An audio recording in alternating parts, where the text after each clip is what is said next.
Harga sepeda listrik hadiah Wali Kota Prabu Mulih untuk Kepala SMPN 1.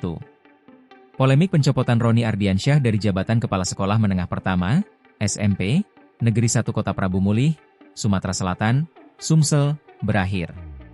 Pencopotan sempat viral setelah beredar narasi Roni menegur anak Wali Kota Prabu Mulih, Arlan, yang memarkirkan mobil di halaman sekolah.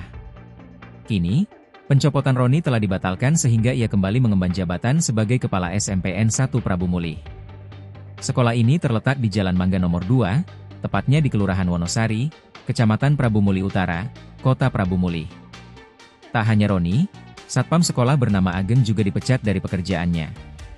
Wali Kota Prabu Mulih, Arlan, mendatangi SMPN 1 Prabu Mulih untuk meminta maaf ke Roni dan Ageng atas kesalahpahaman yang terjadi, Rabu, 17 September 2025. Permintaan maaf Arlan diterima oleh Roni dan Ageng disaksikan para guru.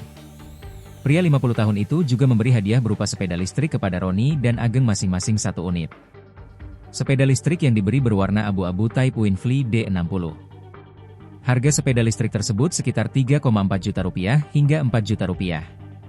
Menggunakan baterai SLA 48V12A, kecepatan maksimal 33 km per jam, dan jarak tempuh sekitar 45 km. Sepeda listrik umumnya masih memiliki pedal dan bentuknya mirip sepeda, ringan, dan ringkas.